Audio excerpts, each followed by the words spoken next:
Hey there. This story follows a high school senior's last big night out, one that began with excitement and ended in tragedy.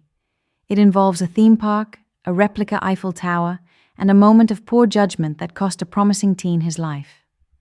Now here's where it gets strange. The park was supposedly secure, and yet this student managed to enter a restricted zone undetected.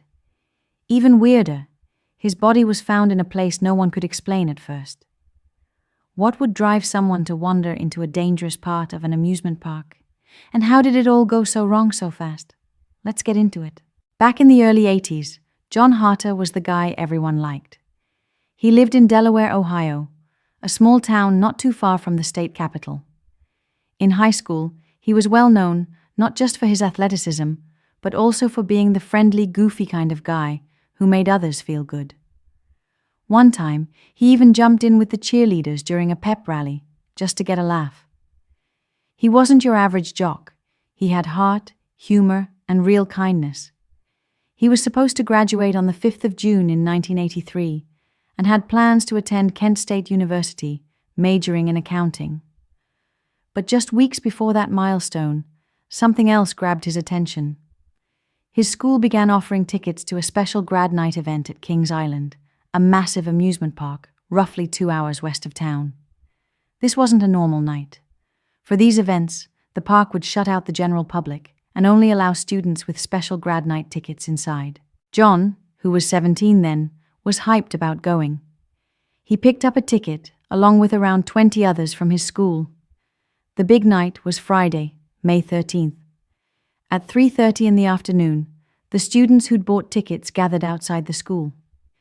Even though it was a school event, they were expected to drive themselves to the park.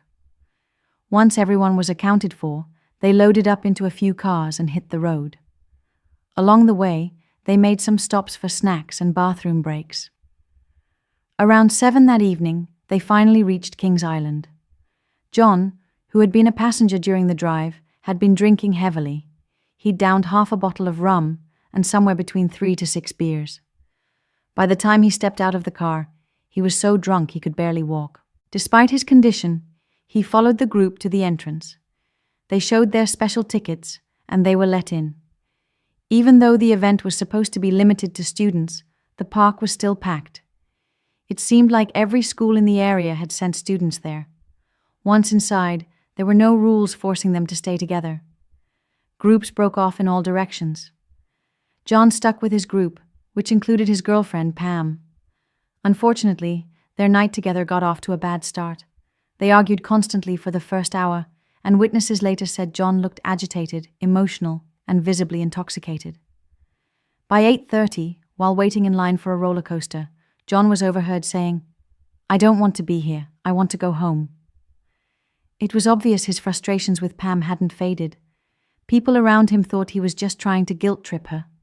Some friends tried to calm him down, saying, "Relax, enjoy the ride. We'll grab some food after." But John was clearly beyond comfort. At 9 p.m., they got on the ride. When it ended and they stepped off, the group started gathering to plan their next move. That's when they noticed something chilling. John was missing. Would you have acted differently in John's shoes? What do you think pushed him past the point of reason? Stay tuned for the next part, and let me know what lessons you're pulling from this tragic night. Remember, one wrong turn, especially under the influence, can change everything. If you found this story gripping, hit like, subscribe, share, and stick with my channel for more haunting real-life tales. Hey again. Last time we talked about how John disappeared after a roller coaster ride at Kings Island. What came next revealed how a single mistake and an unlocked gate led to a gruesome and preventable tragedy. Imagine walking into an off-limits part of a structure not meant to be explored. Now imagine climbing above 200 feet in the air, balancing on beams with no harness, and ending up right over a moving elevator shaft. How did John get up there? And why didn't anyone stop him? Let's get into it. The replica Eiffel Tower at Kings Island rises to roughly 300 feet. It's modeled after the original in Paris, but scaled down to about a third of the real one's size. Inside the structure, 3 elevators run up the center, stopping at 2 viewing platforms, one at 50 feet and another near the top, around 275 feet. Today, visitors can only reach those platforms via elevator. But back in 1983, when John visited, the tower still had a staircase winding up through its core. Guests back then were allowed to take the stairs up to the lower observation deck at the 50-foot level. The stairs continued beyond that point all the way to the upper platform, but access was restricted. A large 6-foot metal gate blocked the stairway beyond the first platform. That gate was clearly marked. Authorized personnel only. Staff members with keys were the only ones permitted beyond it. But when John stumbled across the base of the tower that night, he didn't take the elevator. Still heavily intoxicated, he chose the stairs. He made it to the 50-foot landing, then faced the off-limits gate. Instead of stopping, he scaled the barrier, climbed over, and continued upward alone. No security, no cameras, no guards stopped him. He ascended to a point just below the upper viewing deck, roughly 275 feet in the air. At that height, instead of turning back, he stepped over the railing and out onto a narrow support beam, part of the tower's steel framework. There was no safety net, no protection. He was now balancing on a high beam, hundreds of feet up. He clung to the structure above and slowly moved forward, inching his way along the beam toward the tower's center, where the elevator shafts were. When he got there, he stood near the middle of the structure, peering down into the open shafts.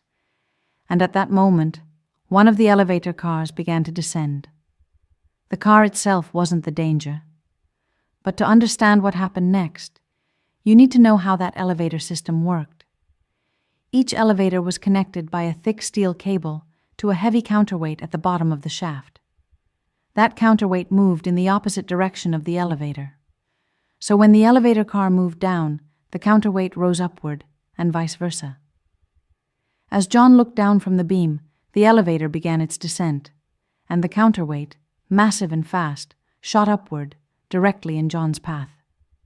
It struck him hard. The force launched him off the beam.